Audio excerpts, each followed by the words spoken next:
So the concluding part of our series of videos on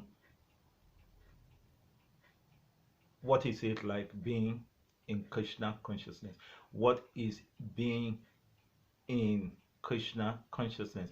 And as I've repeatedly said, similar to the question, what is it? What is being in love?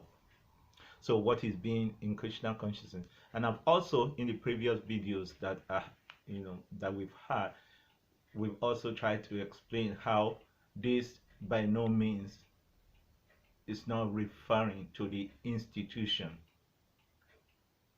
not being in Krishna consciousness institution, but being that state of beingness, that consciousness,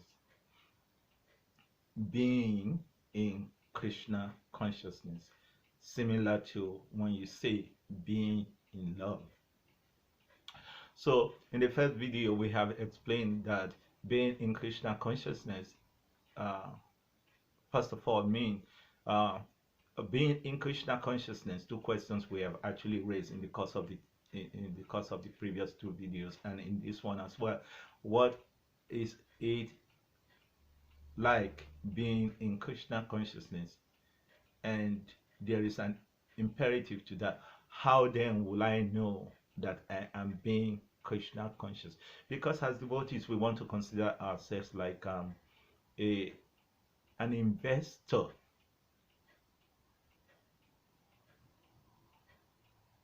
And every rational investor wants to be sure that their investment is yielding dividends. Profit is the name of the game, and bhakti or devotion or Krishna consciousness is not an exception to that. In fact, Krishna consciousness is the rule to that,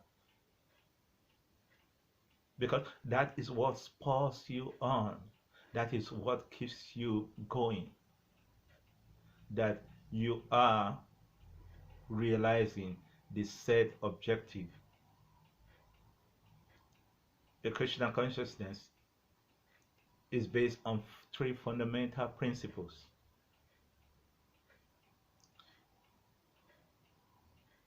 Abideya,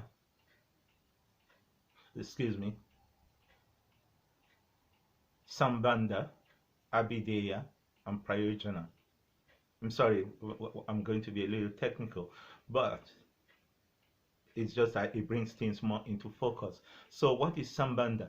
Sambandha means, look at the rope. Bandha means rope, to band something together, to tie together. So gain knowledge. Sambandha, gain knowledge of understanding how everything in creation is interwoven. Nothing exists as an island exclusive of something else. That all the variables in creation, but principally God, the living entities, God's creation,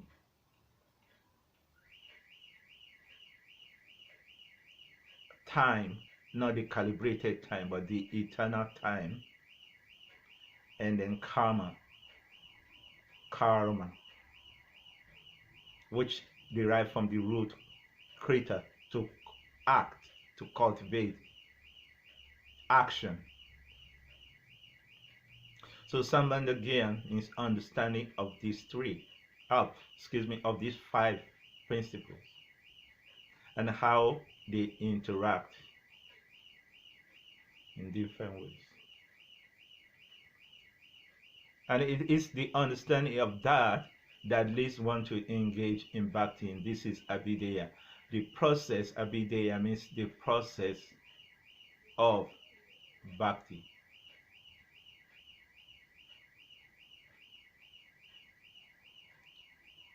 But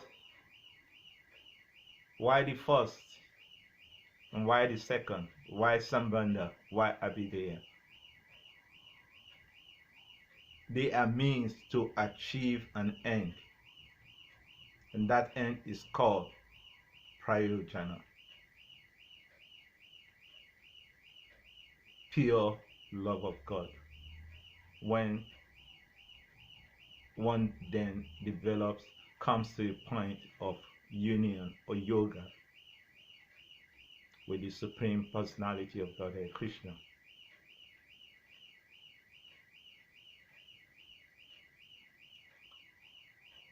So, being in Krishna consciousness, we explained previously, means to have the understanding of these three. So, we are explaining how then it is an imperative, because there's a goal.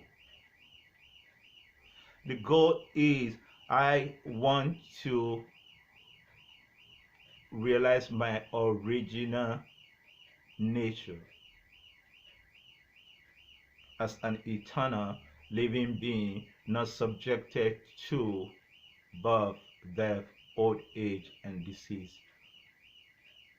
and all the accompanying travails.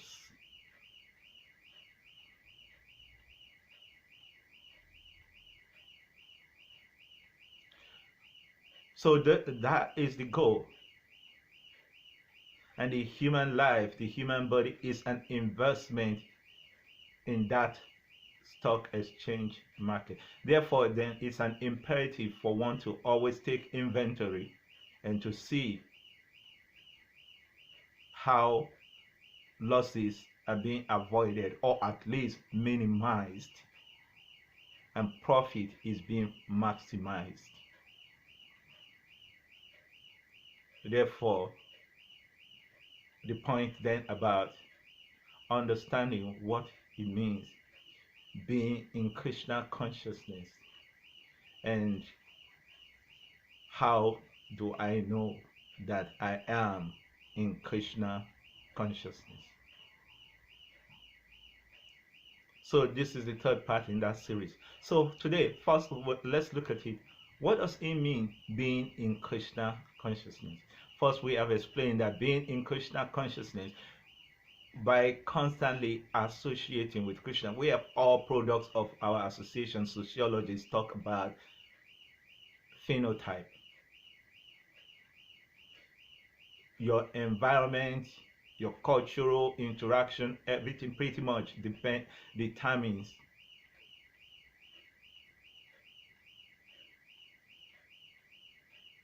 your personality existentially.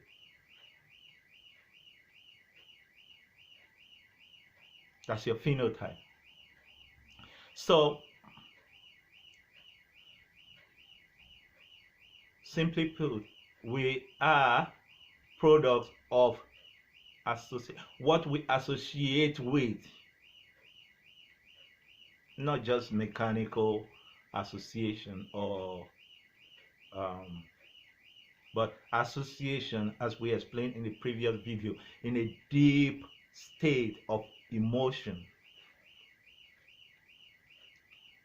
that we really invest our feeling, willing, and thinking into with intensity.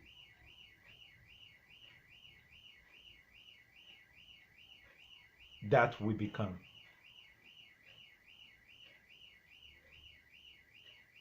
So we explained previously, if one then is investing their consciousness, their willing, thinking, and feeling with very deep emotion, bhava, in Krishna and things that are related with Krishna, then one start developing, actually not developing, one start manifesting, because it's actually our original nature. One start manifesting that original nature. So it's a revival of the consciousness, a renaissance. One start manifesting that consciousness. And we explained previously, the first and most important, the primal manifestation, the first manifestation is the manifestation of Krishna's primary attributes, compassion. Krishna cannot tolerate the suffering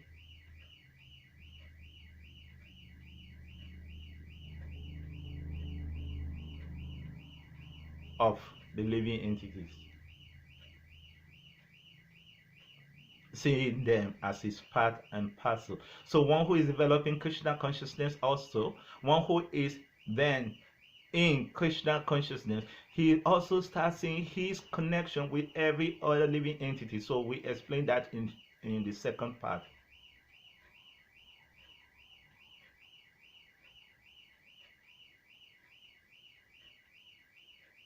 So anyone and everyone's suffering translates to his suffering, and he will not stop at anything to ameliorate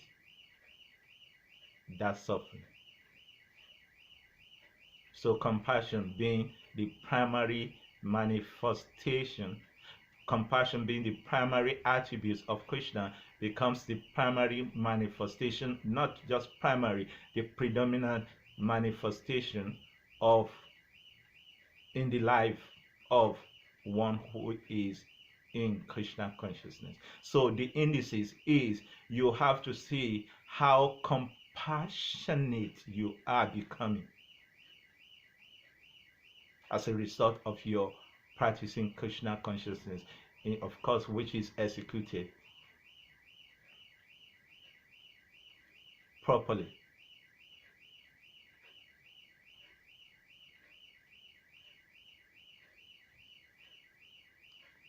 So this is the third part in that series. What is being in Krishna consciousness? Being in Krishna consciousness means to start observing, to have your consciousness fully blossom,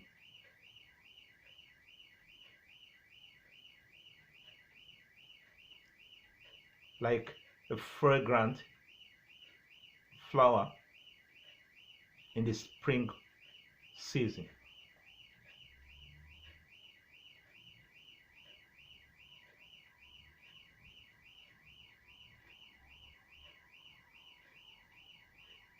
To have an integrated life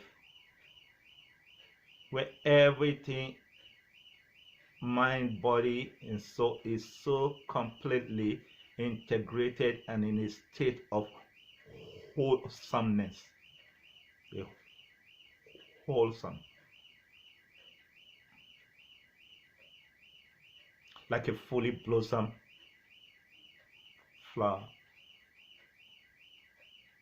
Being in Krishna consciousness is to observe, or to start observing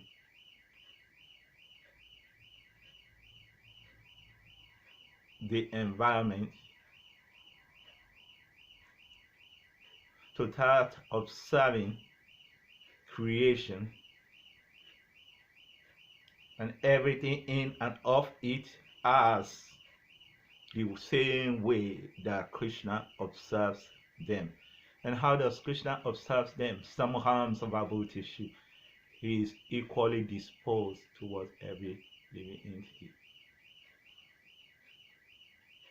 He is no friend, no enemy. How does Krishna observe creation? With a vision of detached engagement. And this is very important. So this is the principle of one who is developed, who is in Krishna consciousness. Being in Krishna consciousness allows you to observe creation and everything in and of it the same way that Krishna observes it, with detached engagement.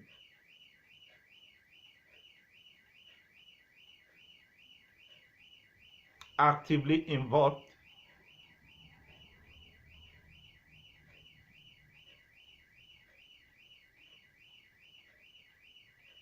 but at the same time detached from it. So in the Srimad Bhagavatam, Kapila Dev spoke to his mother Devahuti. Jnana Vairagya Yukti na Bhakti Yukti na Chatmanam Paripasya tu Dashina Prakritim Cha Hato Jasa.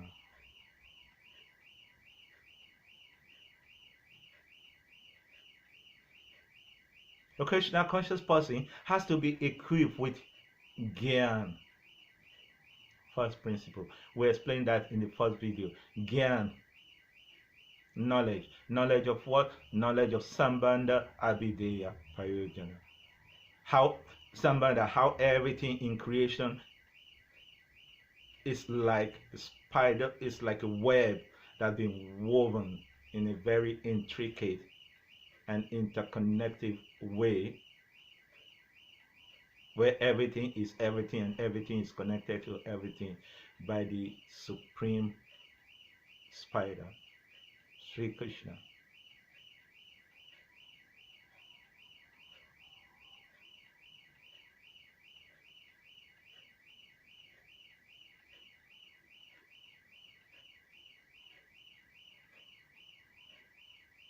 And how to interact with that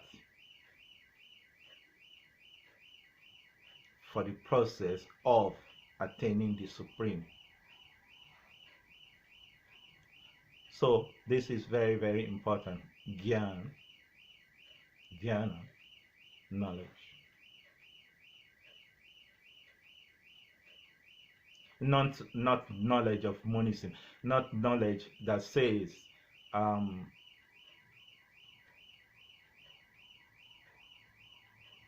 I am God, I am the same as God, and the goal is to merge and dissolve into oneness. No, not nirvana.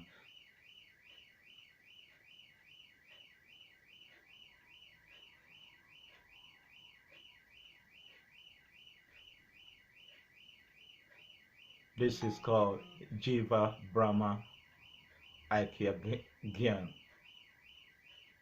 or that I am God. Which is true in one sense, but that has to be properly understood, but that will be a subject for a different discussion. So 3 types of knowledge. 1 is shunned, avoided by one who is in Krishna consciousness, and that is the Brahma Aikya Gyan. I am the same as God. I am God. I'm just temporarily under illusion, and the goal is to become this form is not real and nothing is real, and the goal is to become zero. This is nihilistic. So the person in Krishna consciousness, he avoids this type of knowledge, but other 2 types of knowledge are an imperative for him.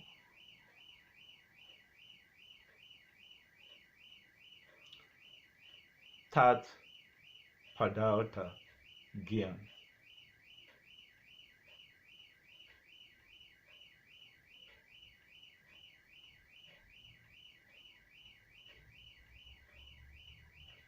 Eticharamsa Kalapamsa Krishna's tu Bhagavan Swayam. That every other person, entities, incarnations, expansions are only but part, or part of the part, or expansion of the part. But Sri Krishna is Swayam Bhagavan. They are all Bhagavan, but he is Swayam Bhagavan. He, Swayam, means he is the origin of himself. He is not expansion. or an expansion of anyone. Nityo, Nitya Nam Chaitana Chaitana Nam. I am eternal. So one who is in Krishna consciousness, this is his type of dhyan he has. I am eternal.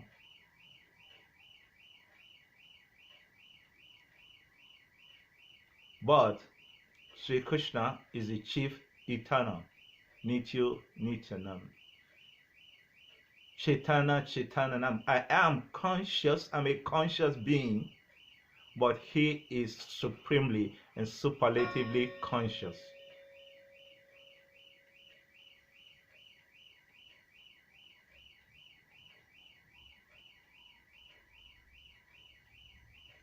Eko Bahuna Yovidadati Karman. He is that one chief entity who has been fulfilling the desires of everyone in a very inexhaustible way since time immemorial. Tat Padartha, Gyan, knowledge of. Tat is the same word that is said in English actually. That, voila, that. That is him. Uppercase HIM with an exclamation.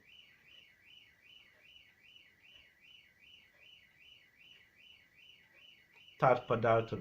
He must understand Krishna, has full knowledge of Krishna as he is. Tat Padartha, as he is. Which Krishna himself says in Bhagavad Gita that you need to understand him as he is.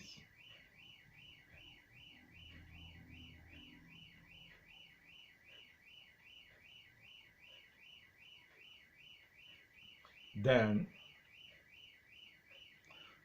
Thwam Padartha again. When you start that, Thwam. And so am I. Nityo Nityana, he is eternal. I'm also eternal. Why? Not because I'm independently eternal, but because I am his integral part and parcel. What Krishna himself said, Mama Eva Amsa Jiva Loke Jiva Bhuta Sanatana. Sanatana means eternal. The living entities are my Amsa, my integral part.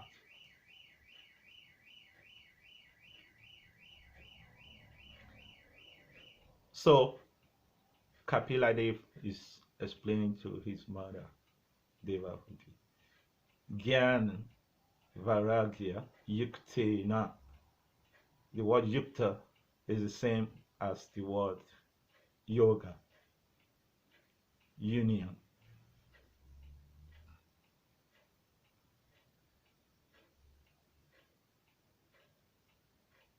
One who is in union with Krishna, with the Supreme, or who is attempting to, he must be equipped with knowledge, the way we've explained it, and detachment, vairagya. Because then this knowledge leads to detachment. As we said earlier on. So being in Krishna consciousness means one will be in a state just the way Krishna is, of, because as we have said, being in Krishna consciousness, the chief symptom of that is that one will start manifesting his original nature, be of the same nature with Krishna.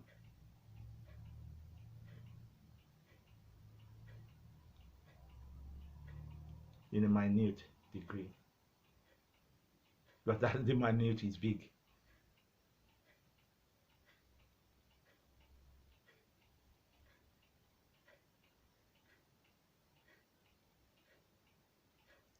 So Gyan Vairagya Yukte Nam Bhakti Yukte Na Chat Manan. So he has to have the marriage of Gyan and detachment. So a being in Krishna consciousness, this is what you will see in him. And if you are in Krishna consciousness, this is what you will observe by yourself. And if you want to know if you are becoming or you are in Krishna consciousness, these are the indices.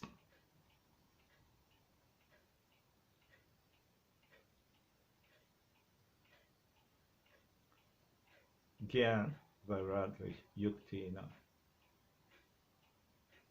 It's a complete balance of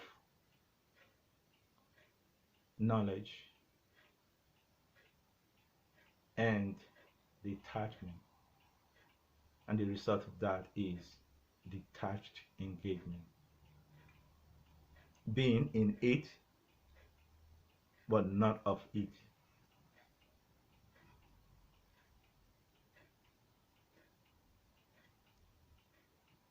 Bhakti yuktena chatmana, Jnana Vairagya yuktena bhakti yuktena chatmana.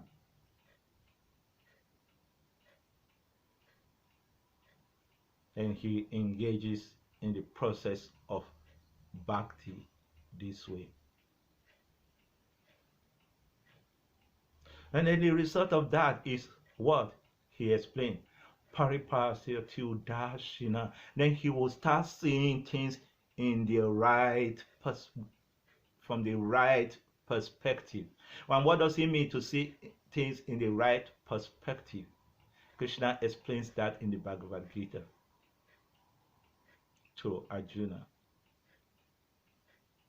Prakriti kriyamana ni gunai karmani savasa ahankara vimudatma kartaham iti manjati. This man, as we explained in the first video, is now Buddha. He is awakened. He's not a Buddha, a fool, ignorant person, which is who Krishna is describing in this Gita. It says, an ignorant person, a fool, he sees himself as the doer, not knowing, understanding that actually everything is being carried out by me, not even directly, but through the agency of the modes of material nature that I've set into motion. So this is Krishna's detached engagement, and one who is in Krishna consciousness, he manifests these qualities. He starts saying, Kapila Devi explained, Jnana Vairagya Yukte na Bhakti Yukte na Chatmana Paripasya to that. Now he starts saying things now in the right from right perspective. Why? Because the modes just because the modes of material nature are not acting on him again. He is now transcendental to the influence of the modes of material nature. This is a man, a woman in Krishna consciousness.